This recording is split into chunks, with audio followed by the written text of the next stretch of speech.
প্রথমেই জানতে চাইবো যে এই ৩ দিনের একটা প্রশিক্ষণ করার ভাবনাটা আপনি কিভাবে পেলেন এবং কেন? ১ম দিনেই এই সরাসরি শিক্ষিকাদের সঙ্গে ডাইরেক্ট একটা ইন্টারেকশন আপনি করছেন। ঠিক কি বার্তাটা আপনি দিতে চাইছেন? শিক্ষাটা কি সেটা যদি শিক্ষক শিক্ষিকাদের না বোঝানো হয় তাহলে তো এটা কেবলমাত্র একটা চাকরিতে দাঁড়াবে। শিক্ষা ব্যবস্থা নিয়ে পশ্চিমবঙ্গ উত্তাল হয়ে আছে, সারা ভারতেই উত্তাল হয়ে আছে। তার কারণ হচ্ছে যে প্রাথমিক যে ব্যাপারটা আছে যে শিক্ষিকাকে তার সামাজিক দায়িত্ব সম্বন্ধে সচেতন করা এবং তাকে সঠিকভাবে প্রশিক্ষিত করা। কেবল কাগজ কলমে নয়, সার্টিফিকেট দিয়ে দিলাম যে হ্যাঁ আপনার অমুক ট্রেনিং হয়ে গেছে, তা নয়। এই যে হাতে কলমে এবং লাগাতার ট্রেনিং এর ব্যবস্থাটা অদিতি এডুকেশন ট্রাস্ট এইভাবেই কাজ শিক্ষক শিক্ষিকাদের ট্রেনিংটা তাদের স্কুলগুলো খোলার আগে এইভাবে দেয় এবং স্কুলগুলো খোলার পরেও এটা লাগাতার চলতে থাকে। আমরা বারবার সার্বিক বিকাশ কথাটা আপনার বক্তব্যের মাঝখানেও আমরা এই কথাটা শুনেছি এবং আপনার কাছে এই সার্বিক বিকাশ এই কথাটা আপনি যখন নিজেও বলছিলেন, যখন ইন্টারাকশন করছিলেন, আপনি বলতে চেয়েছেন বেসিক্যালি কি বলতে চাইছিলেন? মানে শিক্ষিকাদের সঙ্গে এবং ছাত্রছাত্রীদের সঙ্গে এই যে দুজনেরই কি গ্রুমড হওয়াটা কতটা একত্রে মানে ইম্পর্টেন্ট সেটা যদি একটু আমাদেরকে বলেন। উন্নত দেশগুলো তথাকথিত প্রোগ্রেসড নেশনসরা শিক্ষাকে একটা গণতান্ত্রিক ব্যবস্থায় নিয়ে গেছে। তার মানে দুটো জিনিস স্থাপনা হয়েছে। এক, শিক্ষা, শিক্ষিত হওয়া শেষ হয় না, শিক্ষা পাওয়া শেষ হয় না। দুই, যা আমরা শিখেছি সেটাকে লাগাতার ঘষে মেজে সেটাকেও প্রশ্ন করে যেতে হবে। তো এই যে ব্যাপারটা আছে, এইটাকে আমরা ধুলোমাটির মারফত ভারতবর্ষের শিক্ষা ব্যবস্থার মধ্যে আনতে চাইছি।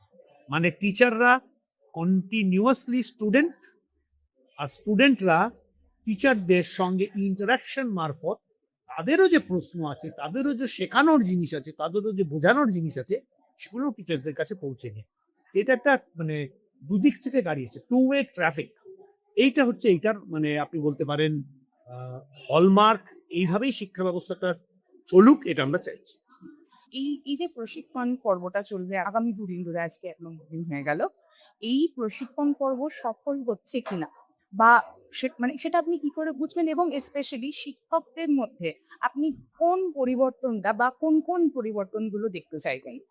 ফুটবল ওয়ার্ল্ড কাপ চলছে, একজন খেলোয়াড়কে খুব ভালোভাবে ট্রেনিং দেওয়া যায়, কিন্তু আসলে সে কতটা ট্রেনিং পেয়েছে এবং সেই ট্রেনিংটা ব্যবহার করে ম্যাচে জিততে পারছে কিনা সে তো ম্যাচের মধ্যেই বোঝা যায়।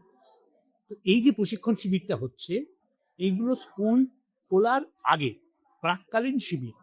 এর মধ্যে আবার কিছু যে স্কুলগুলো চলছে তাদের টিচারদেরও রিফ্রেশার ট্রেনিং হচ্ছে। তাই বলেছিলাম যে ট্রেনিংটা লাগাতার চলবে। এমন কেউ বলতে পারবেন না টিচার যে আমার যত ট্রেনিং নেওয়ার আমি সব নিয়ে বলছি। তো এরপরে যখন স্কুলগুলো খুলবে তখনই এই প্রশিক্ষণ শিবিরের ফলাফল বোঝা যাবে। প্রশিক্ষণ শিবিরে বোঝা যাবে এবং ফলাফল বুঝেও, ফলাফল যদি মনোপুত নাও হয় তাহলেও প্রশিক্ষণ চলবে এবং যতক্ষণ না ফলাফল আসছে ততক্ষণ চেষ্টা চালিয়ে যাওয়া।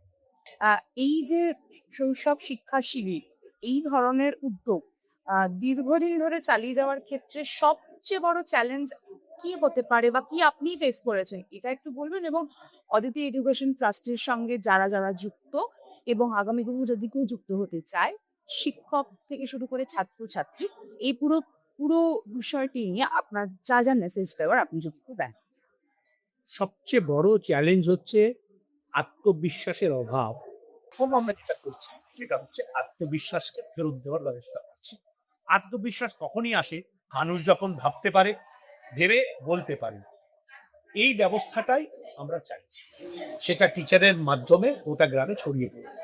আর আমি আগেই বলেছি যে ধুলোমাটি স্কুল, স্লেট পেন্সিল স্কুল, চক্করি স্কুল, এইগুলো স্কুল নয়, এগুলো ভবিষ্যৎ বদলানোর যন্ত্র, টুলস অফ চেঞ্জ।